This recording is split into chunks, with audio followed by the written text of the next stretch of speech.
Coming up in this video, we're going to teach you everything you need to know to get started with airbrushing. Yes, that was my compressor.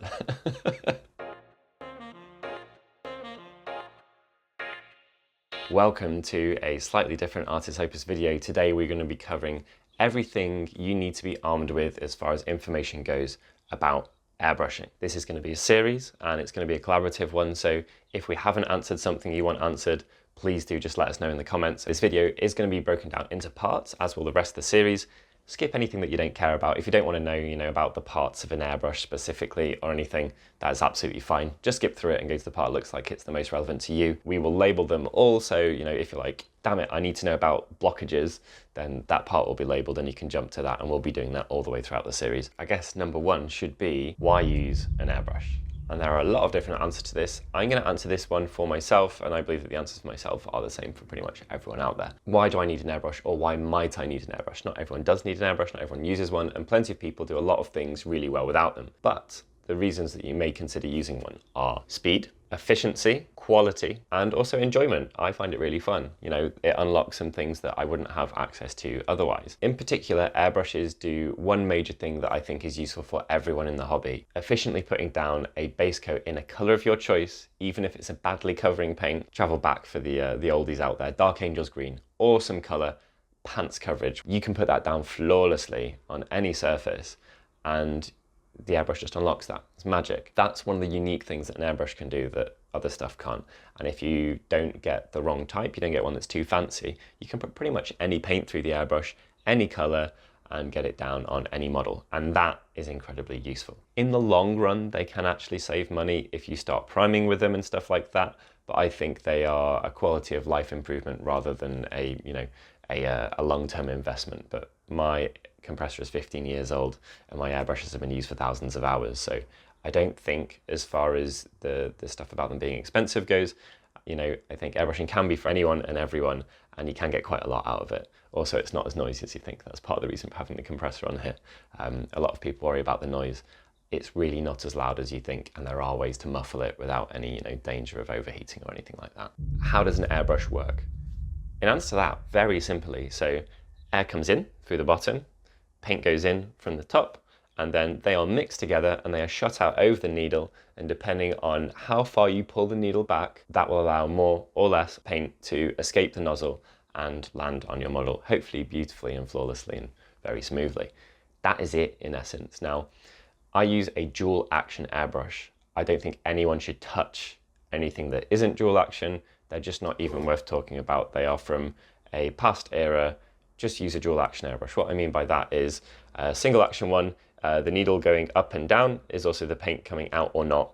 There is no ability to control how much paint comes out. A dual action one, you press it down for the air to come out. If it's pressed down and you've not pulled the trigger back, then no paint is going to come out. You're just going to have air coming out. I actually use that to dry my models sometimes. The further you pull the needle back with using the trigger, the needle will come back, and that will open the space for more and more paint to escape to land on your model. Pull back a tiny bit is sniper, and pull back all the way is like a huge gauge shotgun, like blast. So one is for precision, one is for undercoating. And you can do that with the same brush, same paint without changing. You just pull your finger back more or less, and that is it. So that essentially is everything you need to know about how an airbrush works for the purposes of this at least, and then we'll cover it for maintenance a little bit more in depth. The airbrush is where a lot of people focus, I believe, too much of their attention and budget, and the compressor kind of gets overlooked. Now, there's a few things to consider with compressor, and we will cover all of them. So you have tank or not, moisture trap, that needs discussing. I'll explain what that is in a second. Whether it has a case or not, and you have some considerations about noise and potentially the environment that you are painting in. If you get a good one, it will last you for forever. And I mean forever. Mine is 15 years old. It is still going strong, and it is great. It's absolutely fine. If I wanted to sell it now, I could still probably get a fairly decent price for it. Aside from everything other than its age, it's a really good proposition. So when you're purchasing an airbrush or a compressor, do hold in mind, if it isn't for you and you get a good one and you don't abuse it for a week and cover it in paint or something like the compressor, or bash it or scrape it, you can probably get about 2/3 of what you paid for it on eBay or something like that. So do hold that in mind. It's just a sensible consideration. Tank or not. Now, my airbrush, as anyone a little bit knowledgeable will have worked out from the videos, mine doesn't have a tank. I don't mind that sound. In fact, I find it quite comforting because it's the same sound that I've been painting to or using an airbrush to for 15 years. If you get one with a tank, then rather than just constantly refueling, it will, once the tank gets to a certain level, it will fill up the tank and then it'll switch off completely and stop, and you'll work from the tank and then it'll fill the tank. The bigger the tank is, the more it can fill up in those interim periods, and the longer the period will be before it needs to fill up again. So if you want to just have that noise every so often, then you can do it like that. It is better to have a tank. A very good point made by one of our viewers is that if you have a tank and it's a decently sized tank, then that is less, it's less volatile and less influenced by the temperature increase caused by the engine running from the compressor, which is something that I never considered. So very good point, well done. If you really want to be obsessive about control and stuff like that, then a decently sized tank in a decently sized compressor is something that you need. Something else that is non-negotiable, in my opinion, is the moisture trap. So this isn't just needed if you're in the UK, although obviously we are a bit more humid here.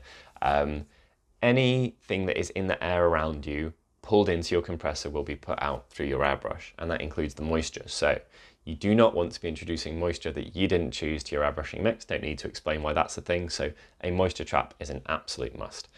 The second absolute must is an adjustable pressure on your airbrush. Unless you have some real noise constraints, you want one of the little cute compressors that goes on your desk and works at about 18 psi constantly, which, you know, can be a thing, very small, very portable, very practical. That's fine. But you need to be able to adjust your pressure, because there are lots of reasons to work at lots of different pressures. I clean at a very high pressure and I airbrush at a lower pressure. So you need that adjustable pressure for a load of practical reasons and a load of considerations. That should be everything about the airbrush, apart from the fact that mine is in a bash-proof case. So that's me kicking mine. It is by my feet, and it's been by my feet for 15 years. My feet have been resting on it sometimes in that 15 years. It doesn't care, it's fine, it's in one piece, it's in really good condition. That is everything about compressors. We will talk about different ones for different budgets at some point in the future. People have requested that, so I think it's probably something that is worth us covering. But yeah, consider whether you want it to be durable, if you would like a tank or not. You need a moisture trap, you need adjustable pressure unless you have a good reason not to. They are the considerations that I would bear in mind. The noise levels are not as high as you would think, and there are a couple of things you can do to dampen them. Don't wrap it in anything. That will cause it to overheat, and it just isn't a good idea. Like, you wouldn't wrap your computer in stuff, would you, if it was too noisy? Definitely the wrong way to go. But you can fold a towel and put it underneath it. You can put it on some type of foam or anything that will dampen that. Quite a lot of the noise is down to vibration, so if it happens to be against your desk or something, you can move it so it's, you know, 1 inch from the wall or your desk or your leg or whatever, and that will stop vibrations from being a thing, and putting it on a towel will dampen it slightly also. Also putting it under your desk will do a fair bit for that. Some people work with theirs on the desk. I don't like the idea of anything vibrating my desk, so I don't do that. So what paints can I use for an airbrush? All of these, everything apart from the texture paints, which you definitely shouldn't use through an airbrush. Every single paint, not the glues obviously, if anyone gets pedantic, every single paint on this desk can be used through an airbrush. The varnish can be used through an airbrush, Vallejo can be used through an airbrush, Darkstar can be used through an airbrush, Scale 75, Citadel, washes, you can see some washes down there from Army Painter, they'll go through. Washes from GW will go through, base paints from GW will go through, contrast paints will go through. Hopefully you get the idea here. Everything here will go through an airbrush. Also, yes, my desk is a state. It will look wonderful soon. But they will all go through an airbrush. What you need to bear in mind is the more fine that nozzle is, the more difficult it is to get stuff that isn't specifically made for airbrushing, or particularly helpful like Tamiya, which is just like silk through an airbrush. It's gorgeous. The more difficulty you will have. So maybe you don't need to obsess about getting a teeny tiny needle if you want to be able to use all of the paints in the world through your airbrush. All right. Anatomy of an airbrush. Now, straight away, you guys have probably noticed my airbrush is looking a little bit mismatched. I'm using all the same brands, so I can chop and change parts around as much as I like. I'm actually using mine like this the majority of the time, though. You'll see it without the back end on it. The back end doesn't need to be there. It looks more aesthetically pleasing, but I don't mind about that. So the only thing that I'm really going to bang on about in the disassembly and kind of the breakdown of this is just protecting the end of the needle. That's the only thing that you need to be concerned about. So with that in mind, I'm going to undo the chuck, which is this part here, pull it out carefully and smoothly, set it to the side, Nothing delicate remains on this brush now. These things are very, very durable. Cap, that comes off. I've got a couple of different caps of different sizes. This is called a crown cap because it's got the little spiky bit. You can get a full cap to protect the end of your airbrush, but I use this one. At this point, we can remove the nozzle cap itself. And within that is our nozzle. At this point, we can take the chuck off. Guys, don't disassemble over a sink with an open plug because small parts will fall and they will get lost. Remove the rear assembly. In here is the spring that's used to tension your trigger. At that point, the trigger can just come out the top. My trigger is asymmetric, so it has to go shoulder upwards to me. That makes it more comfortable during use. There we go, that's it. Really not that complicated, as I will bang on about throughout the entirety of the series. You just need to protect the end of this needle. That's the only priority, really. So to pop it back together, we can basically do everything in reverse, and my only concern is giving the needle a nice, clean, straight path that I can't cuck up to go back in so it doesn't bash into anything. So nozzle back there. Finger tighten this up.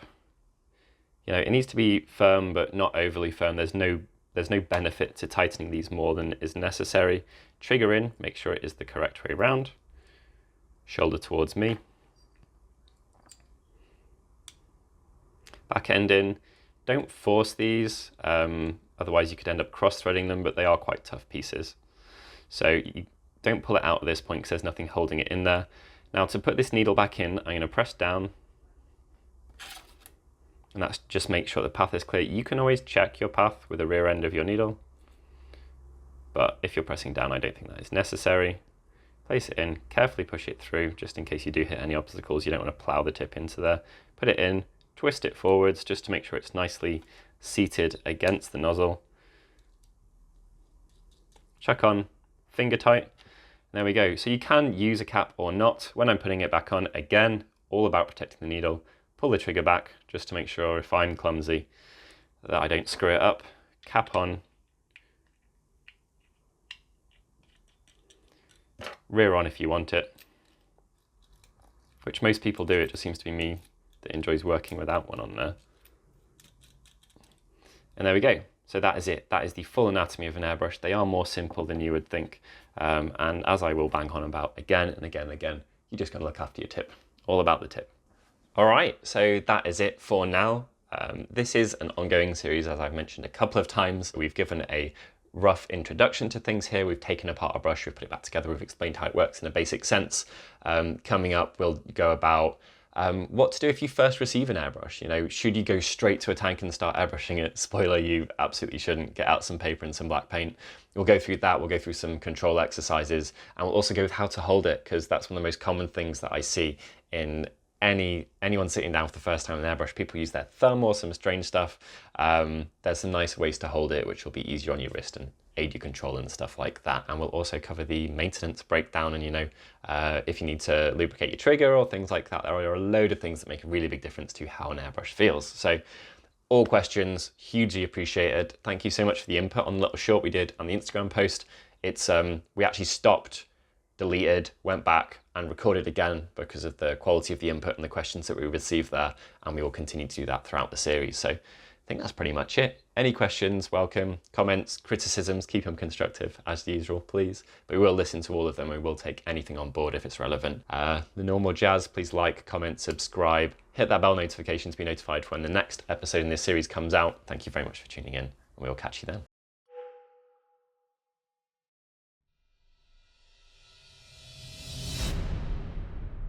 Also, I should mention, in celebration of the fact that we are doing this series, we have a sale on currently on the Artis Opus web store in our Airbrushers section. Any questions on any of the specifics, do let us know, and if we haven't answered them in this video, we will answer them in the next one, if not in the comments in addition.